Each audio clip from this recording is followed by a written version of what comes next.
Welcome to this broadcast. We're coming to you from the historic First Presbyterian Church of Decatur, Alabama. We're reaching Decatur, the state of Alabama, and the Southeast with a sense of enlightened foundational Christianity. Today, we have a speaker who we will interview from Columbia Theological Seminary. Columbia Theological Seminary is almost 200 years old. It's located in Decatur, Georgia, a suburb of Atlanta. And for almost 200 years, it has trained leaders and theologians to help the church be guided in a progressive yet foundational manner for the Church of Jesus Christ and Christ's ministry in the world.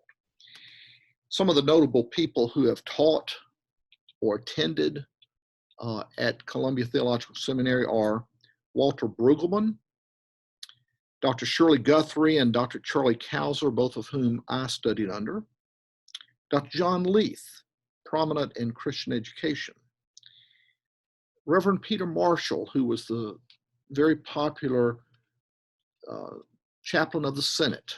He went to Columbia Seminary. Dr. Frederick Buechner.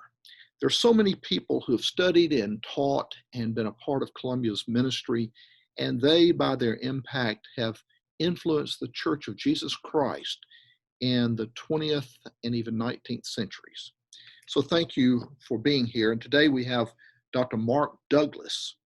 Dr. Douglas is the professor of Christian ethics at Columbia Theological Seminary. He has written many books. He received his Master's of Divinity at Princeton Theological Seminary and also stayed to receive his Master's of Theology.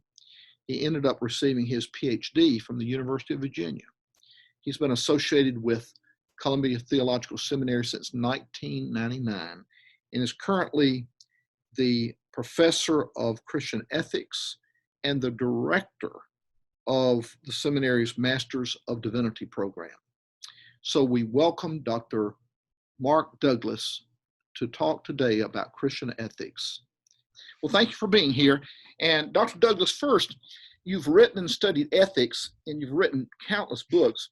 What are some that you would recommend most, and especially that so poignantly point out your concept of Christian ethics? What would you recommend? Good question. So let me begin just by thanking you and the church there for hosting me virtually and also for running series like this that give Christians, those in the pews, a chance to think and talk with people who are trying to think and talk for and with them. So I'm really delighted, and on behalf of Columbia Seminary, we're glad to have graduates like you making a difference in churches around the country and around the world. I need to say probably that as an ethicist, I am a master of no discipline. That is to say, ethics really isn't a discipline, it's a craft. It's a way of asking particular types of question you carry into many different conversations, and you let those questions function to lead you into greater understanding and analysis and hopefully say something constructively on the back end of that. I say that because I write such a wide range of things, and so it's hard to say one book that kind of captures what I've done. And so what I'll do is name a couple of books that that I've done that may attract different parts of the audience, right? For instance, in 2005, I published a book called Confessing Christ in the 21st Century. I wrote that book because at that time, especially the mainline traditions, the Presbyterians, but also Lutherans and some others, were really reclaiming the church's earliest confession, Jesus is Lord. And they were doing so in some interestingly complicated political times, but I didn't think that they were paying full attention to the fact that that early confession, Jesus is Lord, is itself a political confession. So what I wanted to do is ask the question in that book, what does it mean to confess Jesus is Lord in a 21st century Western liberal democracy, which doesn't look anything like what first century Rome did? And so that book starts to develop my sense of that answer. That book clearly exemplifies the degree to which I'm trying to do confessional theology and confessional ethics from a broadly reformed sensibility. Another book that I wrote in 20, go ahead, maybe you have a question and I'll come back to the book. Yeah, when you said that, I've got a number of questions, but one I want to ask you is in regard to that book, The Confessional Church in the 21st Century. Do you feel like we have taken the Lordship of Christ and also his conviction and put it only in church, religious, spiritual context and taken it out of the political?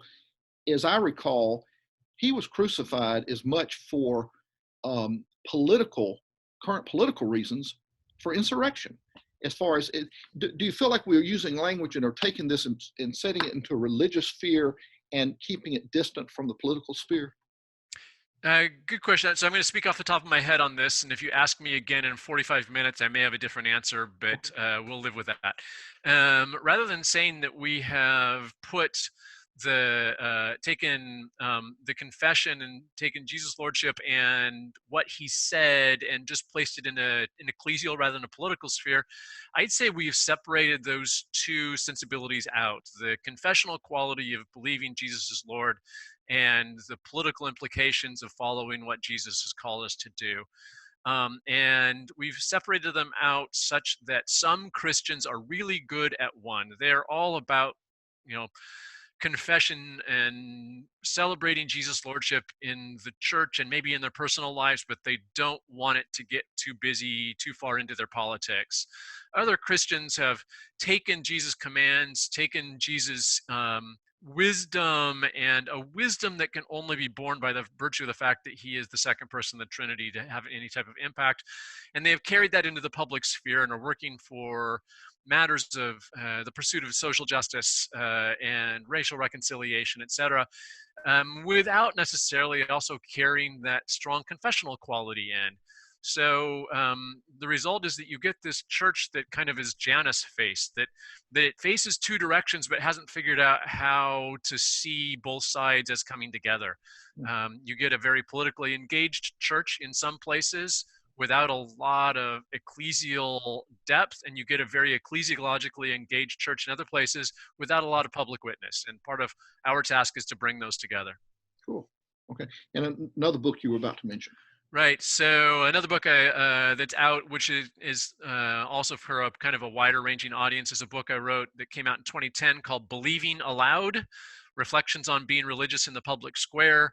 And in that book, I took insights that I had gained over a couple of years of writing weekly editorials for a secular Atlanta newspaper about a wide variety of issues to think again about how religious voices function in public. There are a lot of assumptions, narratives that are turned out to be erroneous about religious voices in the public sphere.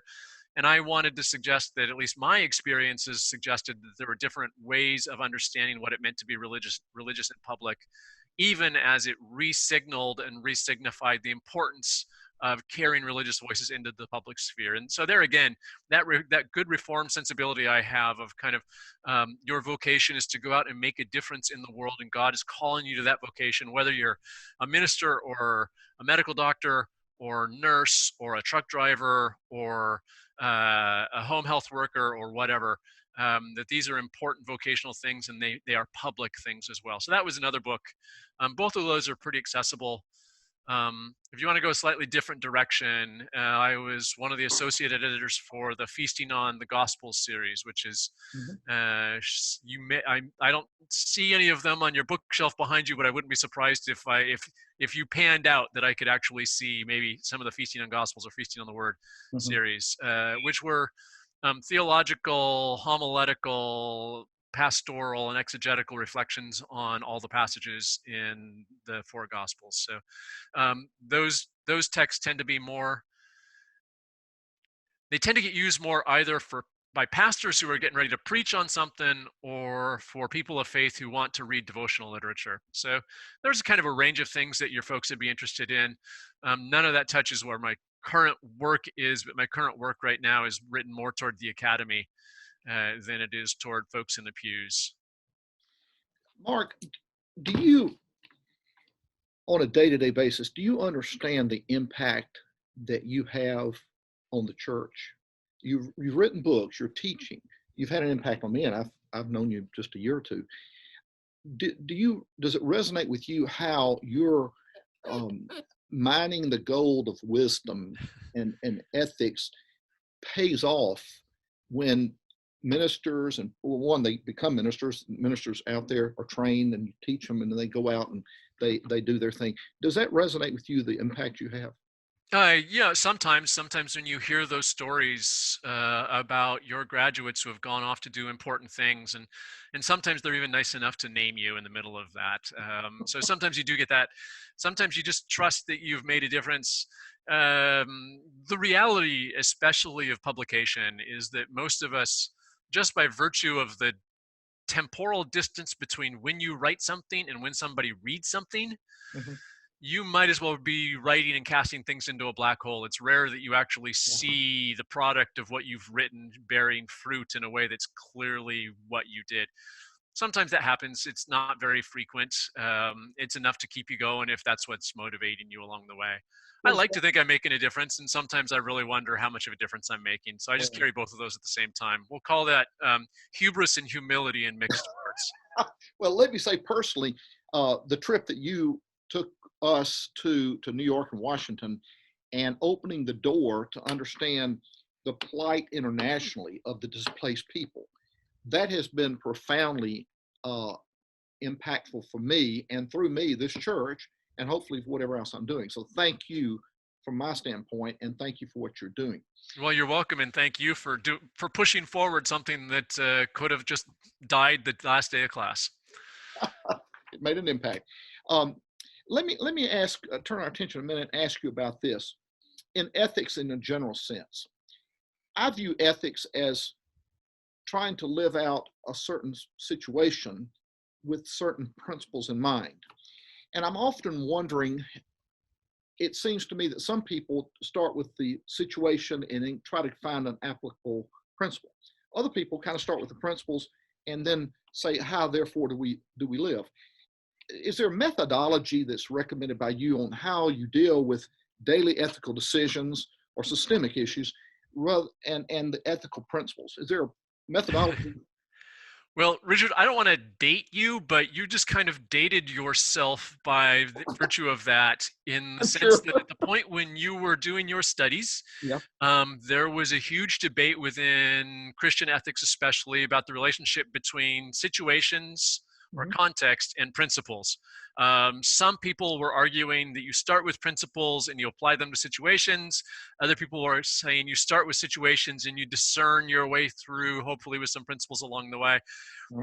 There's a pretty heady mix of literature coming out of, we'll call it, the late 60s to the mid 80s, that really did focus that direction.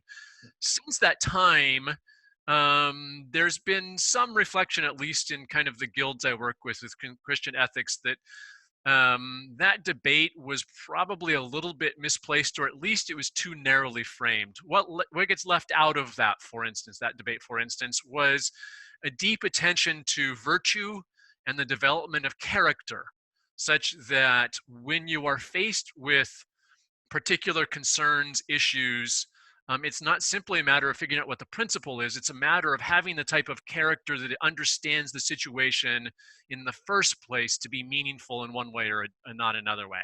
Do you not derive ethics from some principle, from some foundational principle? Um, I mean, everybody in essence has an ethic. Now, I mean, Mhm. Nazi youth had an ethic.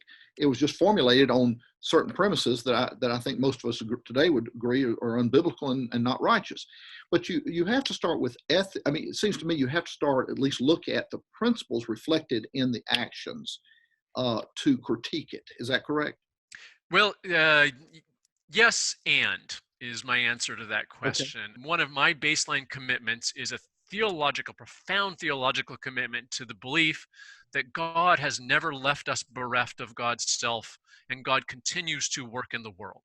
Mhm. Because of that, my ethics begins with the notion that I have a job of discerning what God is doing out there and thinking about how I am being commanded and enabled to participate in the grand work that God is already doing.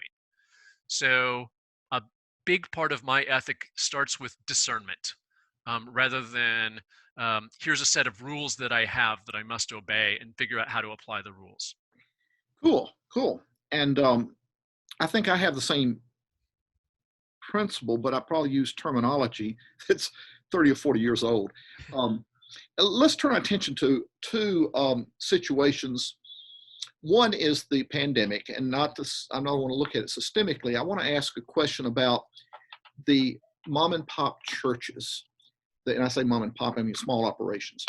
Churches that are trying to discern at what point do we come back and worship together. A friend of mine said the other day, the church hadn't closed. It's just worship services are not being done like they have been done. And there's a much more important issue we'll talk about in a minute, and that is the protest. But regarding this issue of when churches should start opening their doors, encouraging people, most churches are under 100 members. Most fellowships are small. Right. And they miss this. Now, I heard someone else the other day say, we're going to open, but we're going to open with distance and masks, and we can't sing. And the person said, why get together if that's the case?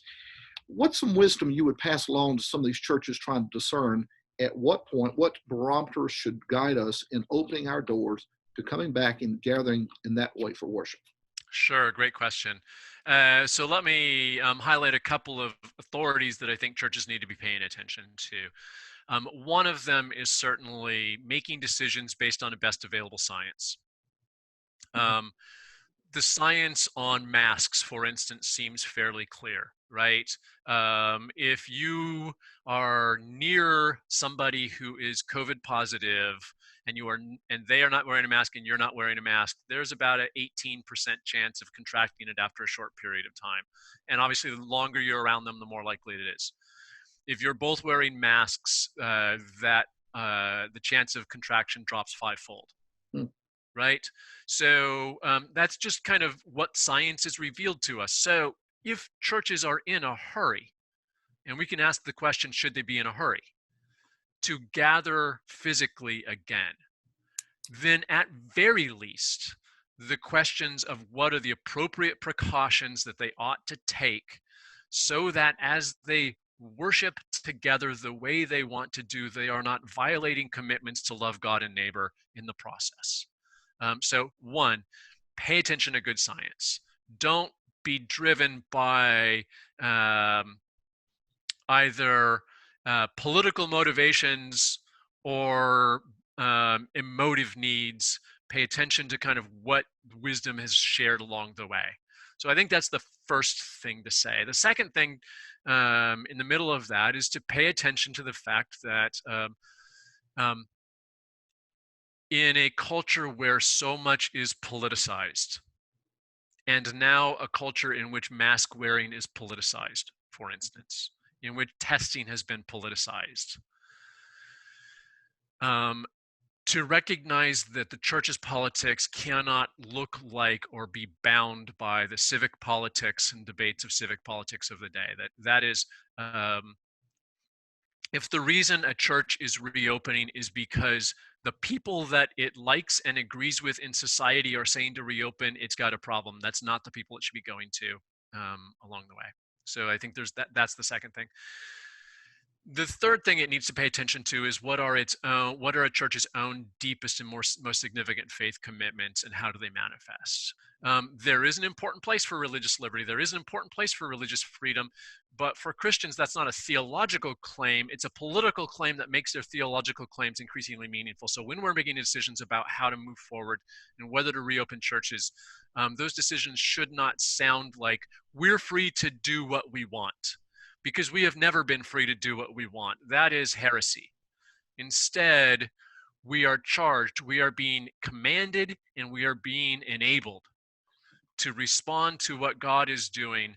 And if that means gathering, it means gathering with an attention to how to love the neighbors around us in that place.